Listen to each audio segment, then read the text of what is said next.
Muy buenas noches. El día de hoy, en la materia de Derecho Civil, vamos a hablar sobre el hecho y el acto jurídico. Dos cosas que van de la mano, pero cada una cumple una función diferente en el ámbito jurídico. Siguiente diapositiva. Para empezar, esta charla, vamos a participar los siguientes estudiantes. Somos el grupo número 1.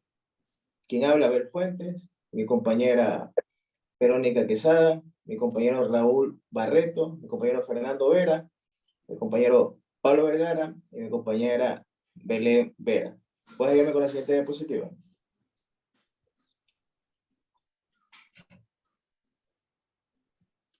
Siguiente. Me gustaría mencionar una frase de Cicerón, que dice lo siguiente: seamos esclavos de las leyes para poder ser libres. Interesantes palabras. Cuando hablamos del hecho jurídico, cotidianamente los seres humanos somos testigos de innumerables hechos a lo largo del día. Uno, porque nosotros mismos nos realizamos, como trabajar, estudiar, conducir, comprar, y otros porque los observamos en nuestro entorno, como el vuelo de las aves, el caer de la lluvia, el calor del sol, la fuerza del viento, el clima, etc. Es por tal motivo que comúnmente referenciamos a la palabra hecho como sinónimo de acto. En el sentido ordinario podría entenderse de esta manera. Sin embargo, en el ámbito jurídico, el significado de la palabra hecho es totalmente distinto. Según Campanucci, el hecho jurídico se define como el acontecimiento de la naturaleza, el hombre que no se hace con la intención de producir consecuencias de derecho, aunque estas consecuencias se producen, es decir, que ningún hecho en sí mismo es jurídico o antijurídico. ¿Qué quiere decir esto? Siguiente diapositiva. Como se ha establecido anteriormente en el principio, los hechos no son jurídicos ni antijurídicos, son simplemente hechos. Y de tales hechos existen algunos considerados no relevantes para el derecho debido a que no afectan el orden jurídico, por no incidir en él. Sin embargo, existen otros que sí son importantes para el derecho, porque su realización, además de producir resultados materiales, generan efectos jurídicos para afectar situaciones que el derecho protege. Por tal motivo, no podemos hablar del hecho jurídico sin mencionar el acto jurídico y cómo éste influye en el derecho, debido a que su aplicación le permite a las personas, de manera voluntaria, comprometerse jurídicamente respecto a las relaciones que se contraen. De tal manera, podríamos decir que el acto jurídico es la manifestación expresa o tácita de la voluntad realizada con intención de crear, transmitir, modificar o extinguir los derechos y obligaciones, las cuales son reconocidas por la ley, pudiendo ser estas unilaterales o bilaterales. Este acto jurídico unilateral es aquel que solo interviene una voluntad para su creación. Pongamos un ejemplo: una donación en la cual una persona transfiere a otra la propiedad de una cosa de manera gratuita. Es decir, únicamente existe una voluntad, la de quien otorga la donación, no es la quien la recibe, ¿no? Por otro lado, tenemos el acto jurídico bilateral, que es aquel en que intervienen dos o más voluntades que buscan crear efectos jurídicos. Como por ejemplo, un contrato de compra y venta de una casa. Las voluntades aquí son, por una parte, la de adquirir una casa, tenemos una voluntad, y por otra la voluntad de vender. A continuación, mi compañero Pablo.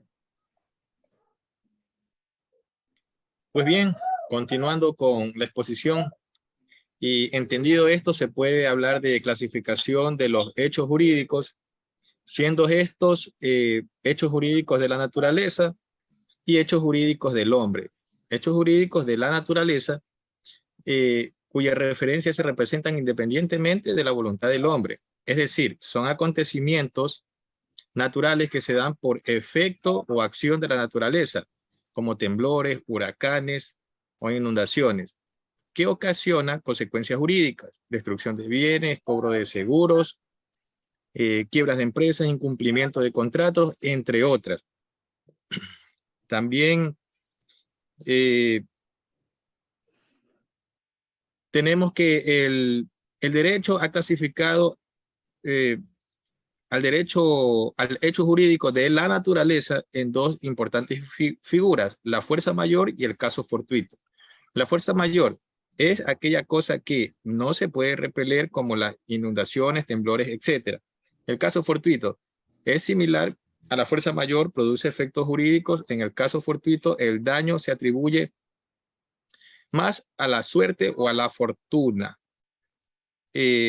Continuando, el hecho jurídico del hombre son que son cualquier acción ejecutada por el ser humano sin la intención de producir consecuencias jurídicas.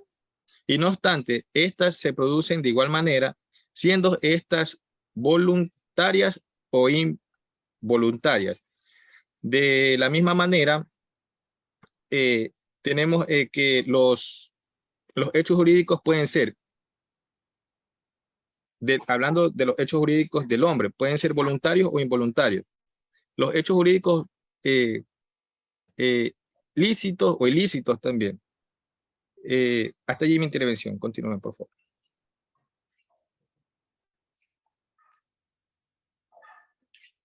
Buenas noches. Bueno, conclusiones del hecho jurídico. Son todos aquellos o sucesos, acontecimientos humanos o naturales, los cuales tienen consecuencias jurídicas. Por ejemplo, el nacimiento, alcanzar la mayoría de edad o morir. Un hecho que puede producir la modificación de un derecho. Bueno, en este es importante identificar y conocer el hecho judicial, en la cual podemos probar el hecho jurídico y así poder determinar si las personas dicen la verdad o mienten. Y así poder regular el derecho de las personas. El hecho jurídico del hombre humano es donde se intervienen a las personas que proporcionan consecuencias jurídicas de una o de otra manera. Estos pueden ser voluntarios e involuntarios. Doy paso a mi siguiente compañera.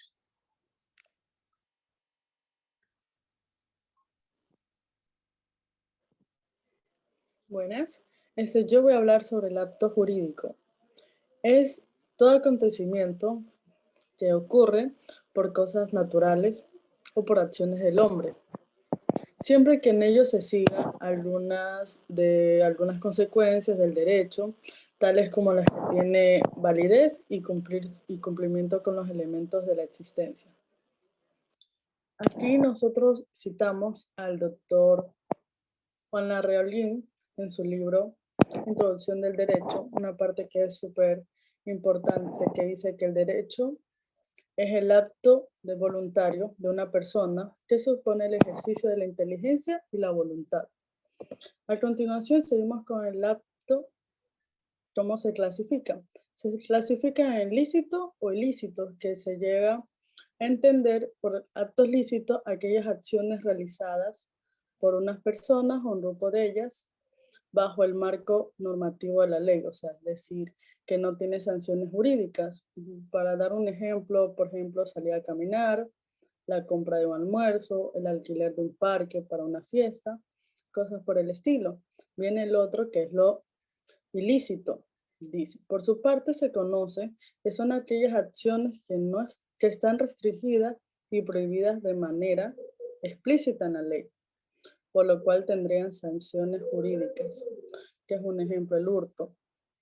Aquí nosotros citamos también el artículo del Código Civil 1453, que indica, las obligaciones nacen ya del concurso real de las voluntades de dos o más personas, como en los contratos o convenciones.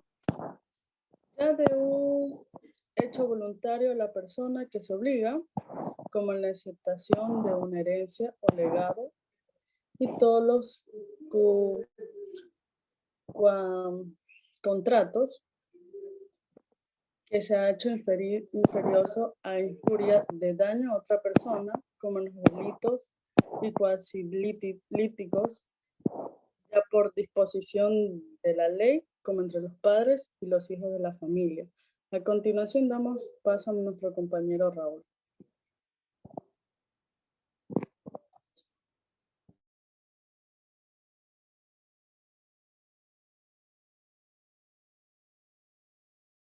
Raúl, prenda el micrófono, compañero. Muchas gracias, compañero. Gracias por la observación.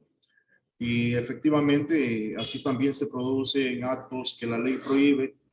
Estos son nulos, salvo la excepción que se determina en el Código Civil, la cual puede producir sanción o dar origen a derechos a otras personas que hayan sido perjudicadas o si sus bienes se han visto lesionados, tal como lo determina el artículo 9. Los actos que prohíbe la ley son nulos y de ningún valor, salvo en cuanto designe expresamente otro efecto que el de nulidad para casos de contravención. Recordemos que el acto jurídico es todo acontecimiento, evento, suceso, todo lo que ocurre por causas naturales o por acción del hombre, siempre que de ello se siga una consecuencia de derecho. Sigamos con la siguiente diapositiva, por favor.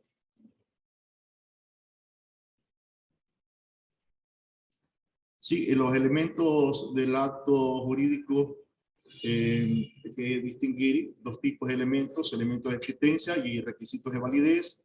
En los elementos de existencia, esto está en la manifestación de la voluntad, el objeto físico y jurídicamente posible, y la solemnidad, como nos referimos en este caso a la manifestación de la voluntad en todos los actos jurídicos, tanto unilaterales como multilaterales. Existe una manifestación de la voluntad de un individuo si el acto es unilateral, o de varios si el acto es multilateral. Referente a esto, ¿qué entendemos como manifestación de la voluntad? Pues no es otra cosa que la exteriorización de un deseo que se efectúa por una declaración expresa o por actos que revelen en el sujeto el ánimo de realizar acciones que el derecho reconoce, de las cuales imputa consecuencias jurídicas. Estas manifestaciones de la voluntad pueden ser expresa o tácita. Es expresa cuando la voluntad se manifiesta a través de distintas formas, y tácita cuando la voluntad se exterioriza mediante actos que le hagan suponer su existencia. Continuemos, por favor, con el siguiente compañero. Correcto, gracias, compañero Raúl. Bueno, mi tema a tratar es el objeto físico y jurídicamente posible. Es el segundo elemento del acto jurídico, es el objeto físico y jurídicamente posible. Se entiende que el objeto es físicamente posible cuando no existe impedimento u obstáculo para la celebración del acto jurídico. Esto quiere decir que no pueden ser cosas absurdas o evidentemente imposibles. Dando un ejemplo, el hecho de que yo quiera vender las estrellas, por ejemplo. Contrario a lo antes dicho, se considera jurídicamente posible cuando ninguna norma de derecho constituya o sea un obstáculo insuperable. Es decir, se puede suceder que físicamente podamos llevarlo a cabo, pero una norma jurídica impide su realización, como podría ser pretender vender las Islas Galápagos. El objeto del acto jurídico es importante, ya que produce consecuencias jurídicas. Cuando nos referimos a objetos relacionados con el acto jurídico, se dividen en objeto directo, es la producción de consecuencias jurídicas. Estas consisten en crear, transmitir, modificar o extinguir derechos y obligaciones. Objeto indirecto se refieren a los medios mediante los cuales se crearán, transmitirán, modificarán o extinguirán derechos y obligaciones. El objeto como cosa también se debe estudiar como presentación material del acto jurídico. La cosa objeto del acto jurídico debe estar en el comercio, ser determinada o determinable en cuanto a su especie y existir en la naturaleza. Me permito leer el artículo 1825 del Código Civil, que dice de la siguiente manera: el tiempo para intentar la acción de retroventa no podrá pasar de 4 años contados desde la fecha del contrato, pero en todo caso tendrá derecho el comprador a que se le dé la noticia anticipada, que no bajará de 6 meses para los bienes raíces ni de 15 días para las cosas muebles. Y si la cosa fuera fructífera y no diera frutos, sino de tiempo en tiempo y a consecuencia de trabajos e inversiones preparatorias, no podrá exigirse la restitución demandada, sino después de la próxima percepción de frutos. Gracias por todo a los compañeros que se pudieron presentar el día de hoy con la exposición. Esto es todo por la materia de Derecho Civil, pues nos podremos ver en otra próxima charla. Muchas gracias a todos.